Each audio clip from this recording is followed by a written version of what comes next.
Welcome back to Coaches Exploring Clarity. On this episode, we'll be exploring Chapter 17, which is titled There's Only One Problem. And it starts with a quote from R. Buckminster Fuller. When I'm working on a problem, I never think about beauty, but when I've finished, if the solution is not beautiful, I know it is wrong.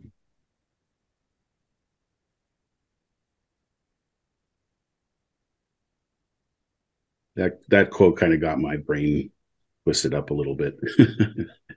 I must admit. Mine too. I was trying to think of examples of problems I've solved, and I certainly know there's many solutions I've come up with that don't fit the bill of being beautiful.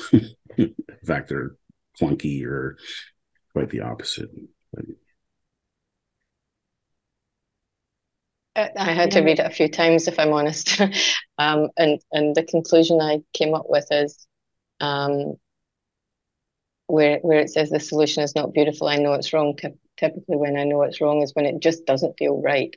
mm, You know, it's there's a feeling in that, and it's like, yeah, worked through this and didn't quite get to the right place.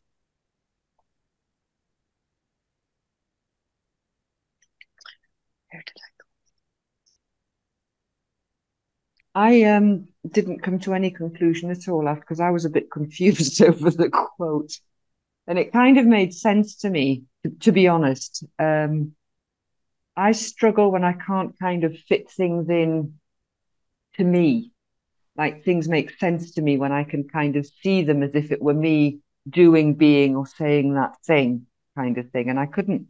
So I sort of then went on sort of, what is it I'm not getting about this? And I said, oh, well, okay, well, he's a designer and an inventor. So I must say that it makes perfect sense to me and would absolutely agree if I were a designer and an inventor. I get that. Otherwise, I don't get it. But that was just by the by comment. okay. yeah. Yeah. Well, the more I thought about it, it was kind of in the realm of this. There's only one problem. Um, to me, also implies there's only one solution, but it's the going upstream, um, keeping things simple. Like there's a beauty.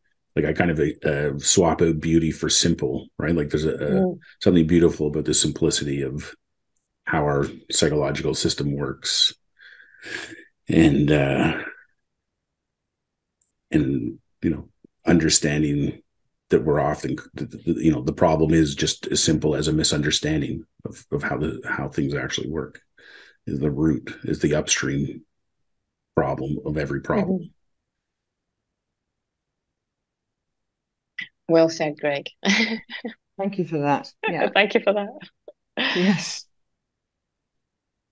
This week there's the Toronto Blue Jays is the Major League Baseball team here in Toronto, and our star pitcher from last year, the guy named Alek Manoah. Last year he was a rock star, like set records or I don't know best statistics in the league, blah blah blah. This year's a complete train wreck.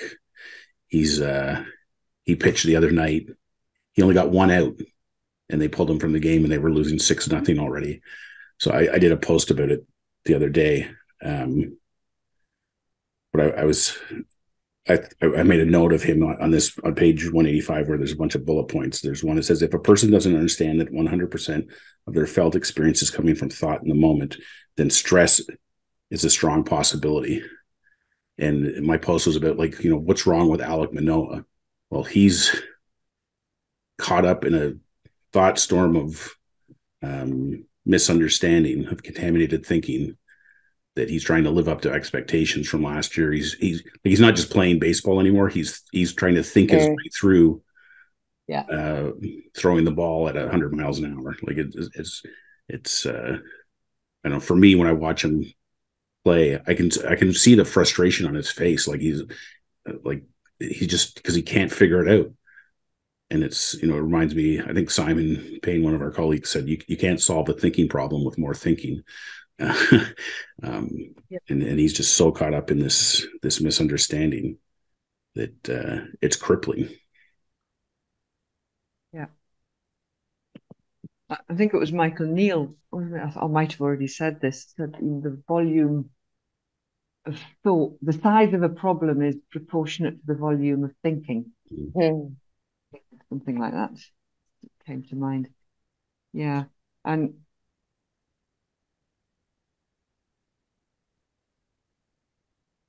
the bullet point before that one, Greg, if a person's habitual thinking is standing between them and their deeper feelings of peace and well-being, then they're likely to feel unhappy or often unfulfilled, which would also actually be the case, your case, Greg, of the player. Yeah. Yeah.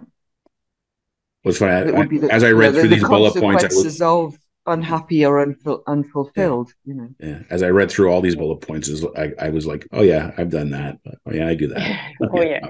I'm doing that right now. Yeah, I like the bullet point. Yeah, they're nice reminders. I do like this whole story about the lime solution, and particularly because one of the videos I was rewatching yesterday, Jamie kind of recounted the whole story of our poor doctor Ignaz Semmelweis and his ultimate demise. Although stumbling and having an insight into, which basically became the root of germ theory, for his trouble, he was put in an insane asylum and beaten to death. So it's just a bit of a reminder of changing the paradigm or the way the world thinks is not such an easy task. Like just discovering something like we've got here in terms of the principles, doesn't mean it's easy to bring other people on board or get them out of their contaminated thinking. Absolutely. It's a little bit like what I was saying before, but whereas as the new paradigm comes in, that's like in my energy equivalent, because it's the weaker energy, if you like. I don't know if weaker is the right word, but you get my drift. Yeah. So it's going to be easily knocked out by the current stream of thinking, albeit a current stream of thinking that's not working, especially in the case of the, Semmelweis and discovery of germs and bacteria, that kind of thing. Yeah. But indeed, usually when the sort of general sense of something has and again, I'm usually going to use simple words, has some sort of goodness in it, or it's somehow attached to what actually is, what is in truth, in fact. Just like indeed, like a bacteria will develop, or a cell will replace itself, but it does so on an exponential way. That's what growth is, and then change. But it just takes time. Yeah. So maybe we won't see the absolute, let's say, beauty as the first thing, as the quote said at the beginning, the beautiful solution. We might not see it, but we sure as hell, I think, we know we're on the way. We're part of that exponential equation. Yeah. Hopefully your kids and my daughter will see it, and Lynne, your nieces and nephews, or maybe they'll be the ones, or the next ones. The next ones, yeah. It just occurred to me that, like what we talked about previously, about the feeling we get of connection and stuff when we're in groups, principles-centered groups, is we're in a place where all our energy is rotating or vibrating in a similar way. And if we were to go to other groups where we're bringing a new paradigm of the world to them, we're bumping up against an opposing energy. And it's like that. Maybe that's that part of the, like what, it's almost like when I sign into any of the Zoom calls, it's like an immediate group hug kind of feeling, right? Like you're home, kind of feeling. Yeah. We have to start infiltrating other groups. Yeah. There you go. Yeah. Mm. The diagram on 186, I highlighted underneath that, where it says it doesn't take a huge leap of creativity to trace most of the day's news topics to a small number of culprits. Neediness, greed, anxiety, stress, anger, resentment, and the lack of wisdom. All these culprits are symptoms of a single problem: contaminated thinking resulting from outside in misunderstanding. Yeah. And I was thinking about all the problems in the world. Like, that's a pretty good whole list there: neediness, greed, anxiety, stress, anger, resentment. Well, that lack of wisdom, when I was reading the news this morning about that dam, I was thinking that truly is a lack of wisdom. Look at the effect for not only to those people now, but it's going to be for, I don't even know, probably more than decades and decades and decades, the devastation. It's just, how is that a good idea? How, talk about lack of wisdom. It's, yeah, it comes and, right and down lack to of that. connection. And lack of connection again. Yeah, absolutely. Yeah.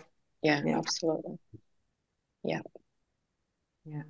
Yeah, I love the way Jamie says in that paragraph, to a small number of culprits, like, to a huge effect.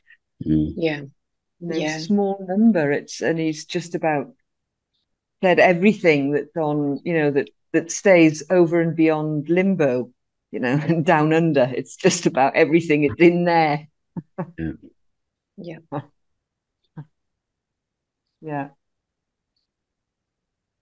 What I think, just the way what's coming to mind is like thinking of the opposite, right? So, like, if you're not living in contaminated thinking, then the opposite of neediness, of greed, of anxiety, of stress, like, you have abundance, you have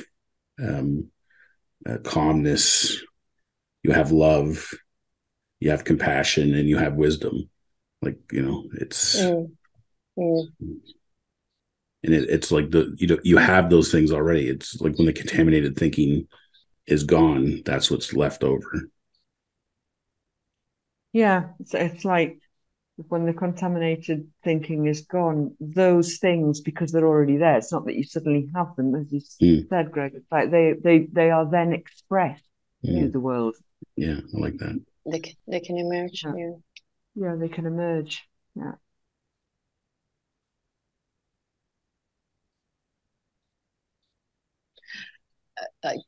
And this, to go into the next paragraph, everyone wants to have a more connected, vibrant, fulfilling experience of life. So for some of the people who are doing some of the horrible things right now, how disconnected must they feel? How disconnected must they feel? And presumably not vibrant and fulfilled, otherwise they wouldn't want these things to happen. But I guess, but either way, that last part of that sentence, whether they realize it or not, I'm kind of thinking part of the problem is they don't realize what they could have because they've lived so long in contaminated thinking that they've never, ever, ever seen the other side. Yeah. Well, I think that they're, the mistaken belief that those things come from outside of themselves. So I get the way to get my fulfillment is to wage war or destroy my enemy. Yeah. Kill my neighbor. In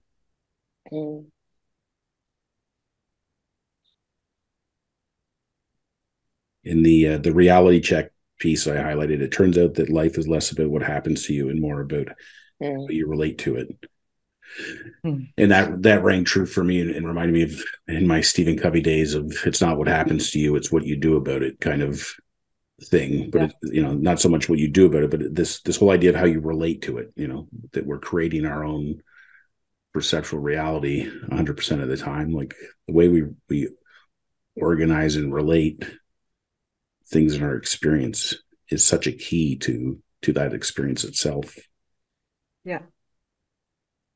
And Jamie says, it's less about what happens to you. when I read that, I don't know why this weird sort of scenario came to mind. Like, as you know, as a kid, as a schoolgirl with my school friends and all the rest of it, and then you've got your best friend, and you sort of suddenly ring them up on if your parents allowed you to use the phone, kind of thing, or you'd be rushing around to call on them, say, Jay, yeah, I've got to tell you what happened today. But can you imagine what had happened if you suddenly, Jay, yeah, I've got to tell you how I related to this thing today. Like, we can't do that. No. Yeah. No, that's great. Think about it. Yeah. Oh, that's cool. Yeah, I like that. Yeah, maybe if we start going around talking like that, people who know us will be like, yeah. But the thing is kind of like we're looking to the things that happen to us. Of course. But we don't relate to them, if you see what I mean. That was the idea. Yeah, no, it's great. It's cool. Yeah. Oh, man. Well, before we started recording today, we were talking about asking somebody, how are you, or whatever. And it's like, often our response is a laundry list of what's happened to us versus how we're relating to what happened to us. Yep. Yeah. Yeah. Yeah. Yeah. Yeah. That's interesting. That is interesting. Yeah. I'm thinking, what would we say instead? Yeah. That's a whole podcast in itself. Yeah. Yeah. Yeah.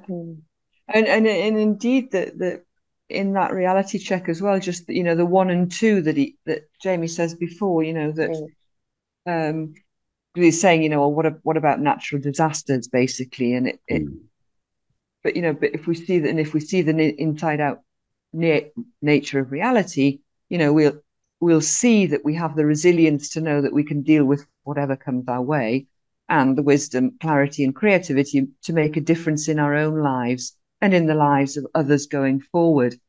And I was just thinking there that, yes, and it's funny how we have to, somehow our minds wants to know that is so, when what actually would happen, and that's when, do you remember when Jamie, or it was one of his programs, or I can't remember what, or he invited somebody to one of his calls, the lady that went through the earthquake, was it in the Himalayas or something like that? Mahima, yeah.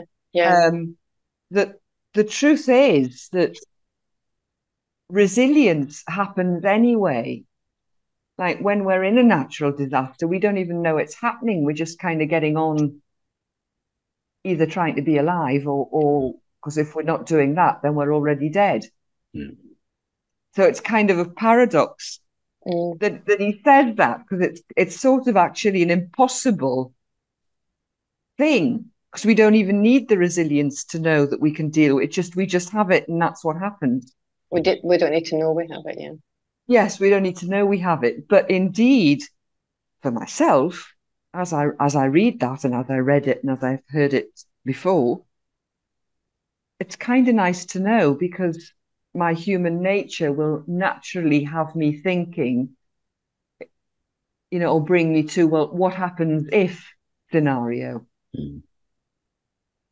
which is going to be a very human. We always think, what's going to happen tomorrow? Well, what happens if it rains? Well, what happens if it doesn't? And Lord knows what. It's a continual, but to know. So again, we need the knowledge somehow in the intellectual part of us, which is the very bit that we're trying to run away from. So that whole reality check was just like one confusion in some way for me. And yet it makes perfect sense, of course. It's just brilliant. But actually resilient, because we've got it, we don't even need to know we have it, because it works all the time.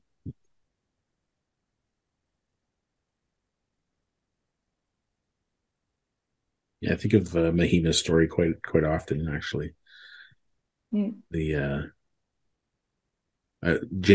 the recording I was listening to the other day, Jamie was talking about it, and I know that the part was she said that never underestimate the impact of having a sane person show up. I don't know the exact quote, but it was kind of like, because she was having clarity in the moment, that she was psychologically safe even in the midst of an earthquake. And then her calmness and clarity was a benefit to the people around her that were panicking and freaking out without her having to tell them anything. It was just inherent. Yeah.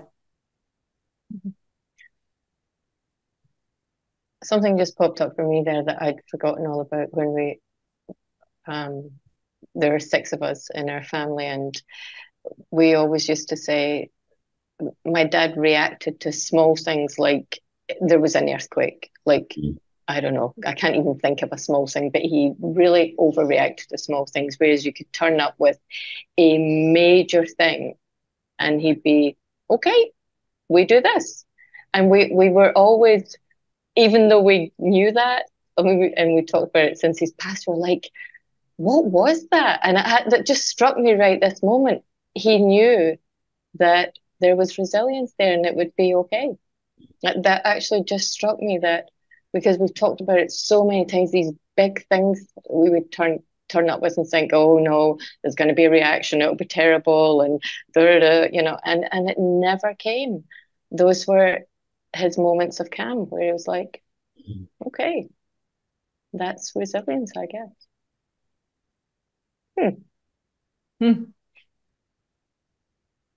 Sounds like our dads were very similar. God forbid you didn't fill the milk jug back up or something like that. Oh yeah, crazy things. I don't know. Yeah. I could think of lots of examples actually. Ooh, yeah, but I won't. It's fine. That's pretty much it. Thought experiment? Yeah, sure. So thought experiment. What happens when you consider the possibility that the vast majority of the problems faced by society, businesses, and individuals are the result of a single cause, a misunderstanding the nature of thought?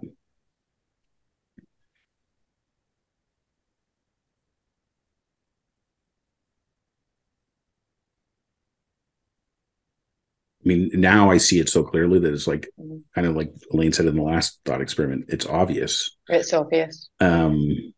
But a year ago, it would have been like, there's no way. It's too simple. Yeah. But it gets back to that quote at the beginning of the chapter. If you know that the solution is not beautiful, I know it's wrong. Well, that seems like a beautiful solution. Yeah. Yeah. Yeah, it seems like a beautiful solution. Makes perfect sense to me. There is a part of me that says, at least again in my life, that's not going to happen. Not when we look at the surnames of some of the leaders that we have around the world in politics and government and that kind of thing. But yeah, it's almost like they rely on contaminated thinking. Yes, exactly. It's nice to know that it can happen. Not even it could happen, it can happen. Yeah. Maybe